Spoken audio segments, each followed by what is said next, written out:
আসসালামু আলাইকুম। বিবিসি আন্তর্জাতিক বিশ্ব সংবাদে আপনাকে স্বাগত। শুরুতে সংবাদ শিরোনাম, পরে বিস্তারিত।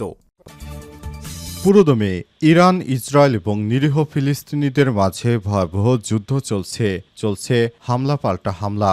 এরই মাঝে আমাদের হাতে এসে পৌঁছেছে এই যুদ্ধের সর্বশেষ গুরুত্বপূর্ণ সবথেকে তাজা আপডেট সংবাদ আপনাদের জানিয়ে দিব।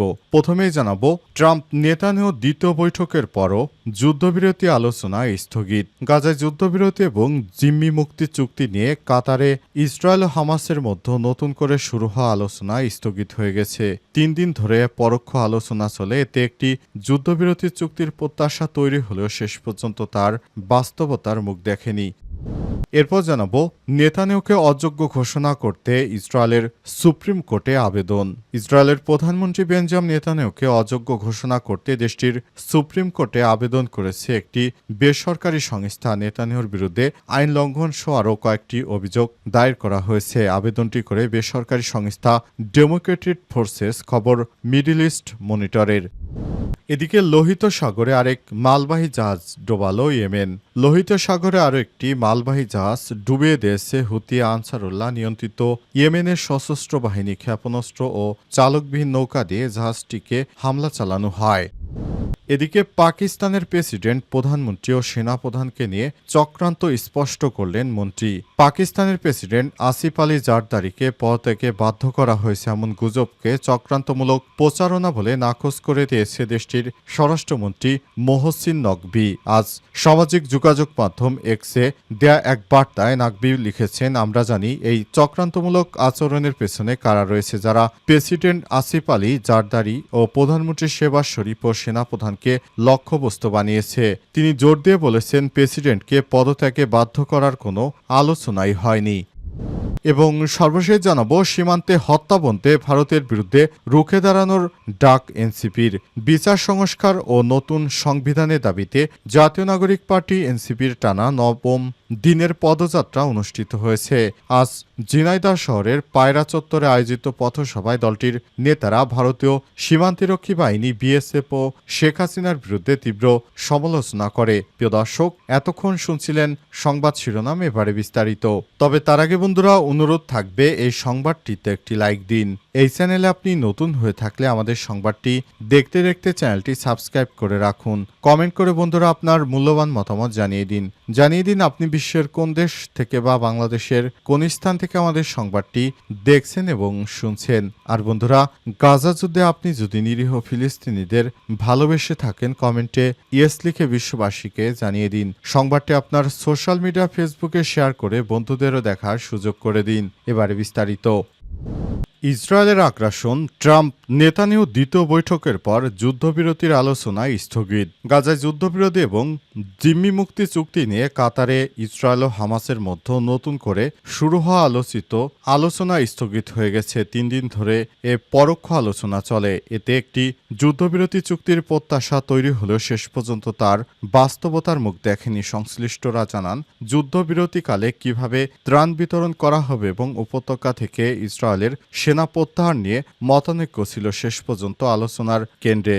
আজ ফিলিস্তিনি এক কর্মকর্তার উদ্ধৃতিতে বিবিসি সব তথ্য জানায়, এমন এক সময় আলোচনা স্থগিত হলো যখন ইসরায়েলের প্রধানমন্ত্রী বেঞ্জামিন নেতানিয়াহু যুক্তরাষ্ট্র সফর করছেন। স্থানীয় সময় গত মঙ্গলবার প্রেসিডেন্ট ডোনাল্ড ট্রাম্পের সঙ্গে তার দ্বিতীয় অনির্ধারিত বৈঠক হয়। যুক্তরাষ্ট্রের বিশেষ দূত স্টিভ উইটকফ বলেছেন, দোহা আলোচনায় তারা এখন একটি অমীমাংসিত বিষয় আলোচনা করছেন। তবে তিনি চলতি সপ্তাহের শেষ নাগাদ 60 দিনের যুদ্ধবিরতির বিষয়ে চুক্তির আশাবাদ ব্যক্ত করেছেন। তিনি বলছেন, হয়তো যুদ্ধবিরতি চুক্তি হতে পারে, কিন্তু নেতানিয়াহু এবং ট্রাম্পের আলোচনার ফলে যে যুদ্ধবিরতি হয়নি সেটি বাস্তবায়ন খুবই না হওয়ার মতোই। কারণ বিশ্বর এই দুই বড় নেতা যেহেতু যুদ্ধবিরতিতে সম্মত হয়নি, অন্যান্য নেতারাও সেখানে এই যুদ্ধবিরতির ব্যাপারে তাদেরকে রাজি করাতে হয়তো সক্ষম হবে না।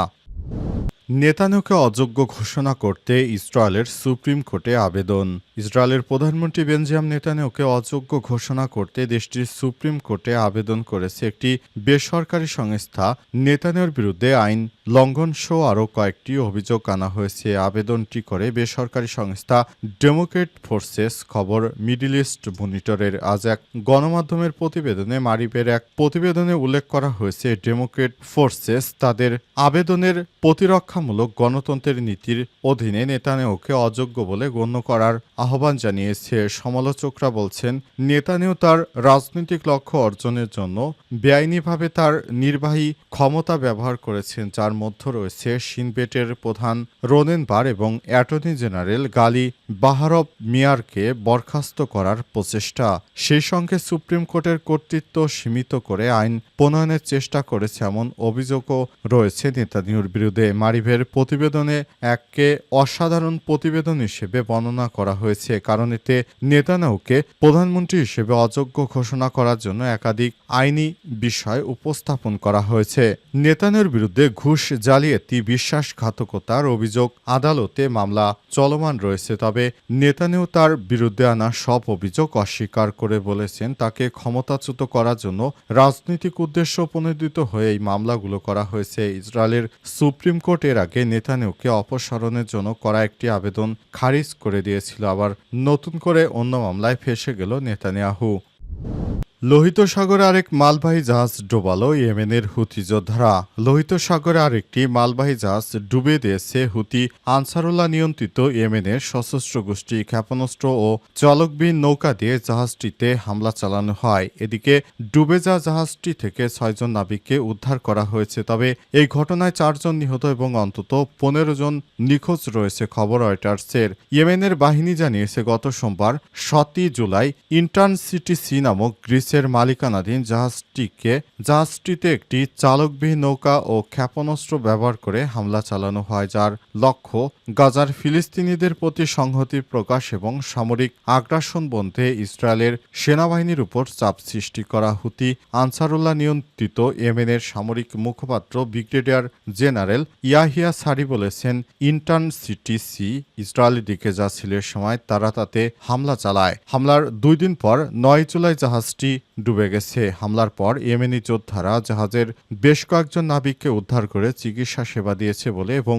নিরাপদ স্থানে নিয়ে গেছে।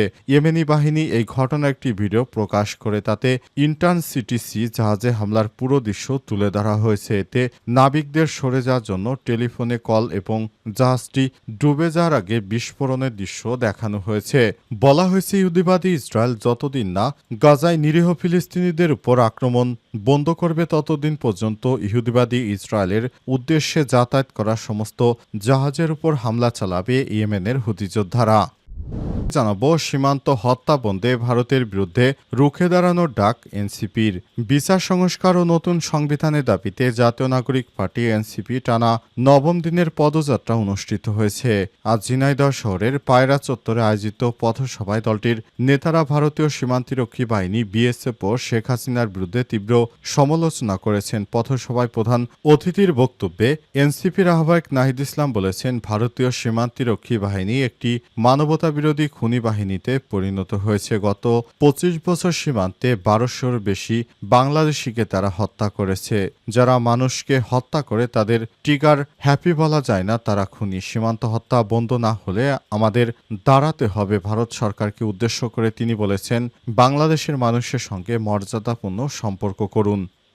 এ সময় তিনি ভারত সরকারকে হুঁশিয়ারি করে বলেছেন, যদি আপনারা সত্যি টেররিস্টদের আশ্রয় না দেন তবে শেখ হাসিনাকে বাংলাদেশে পুষিন করুন। জনগণ তাকে বিচারের মুখোমুখি করবে এবং মৃত্যুদণ্ড কার্যকর করবে। সবাই এনসিপির কেন্দ্রীয় নেতা সার্জিস আলম আরও বলেছেন, হাসিনার নির্দেশে ছাত্র জনতাকে খুন করা হয়েছে, তাকে অবিলম্বে ফাঁসির কাঠগড়ায় দাঁড় করাতে হবে। দুপুর থেকেই বৈরী আবহাওয়া উপেক্ষা করে পায়রা চত্বরে জড়ো হতে থাকে নানা শ্রেণী পেশার মানুষ। বিকেল হতেই শহর জনসমুদ্রে পরিণত হয়। সন্ধ্যা 7টায় চুয়াডাঙ্গা বাস স্ট্যান্ড থেকে পদযাত্রা শুরু হয়ে শেষ হয় পায়রা চত্বর পথসভায়। সমাবেশে বক্তব্য রাখেন এনসিপির যুগ্ম সদস্য সচিব তারেক রেজা, উত্তরাঞ্চলের মুখ্য সংগঠক সার্জিস আলম, মুখ্য সমন্বয়ক নাসির উদ্দিন পাটোয়ারি, অ্যাডভোকেট মনোয়ার মৌ, নিহত রাকিবের বাবা আমোদ আলী মণ্ডল ও মা হাফিজা খাতুন সহ কেন্দ্রীয় ও স্থানীয় নেতৃত্ববৃন্দ উপস্থিত ছিলেন। এনসিপির নেতা ডাক্তার তাসনিম জারা পথসভা শেষে নেতারা শৈলকুপা হরিণাকুণ্ড নিহত এনসিপির কর্মী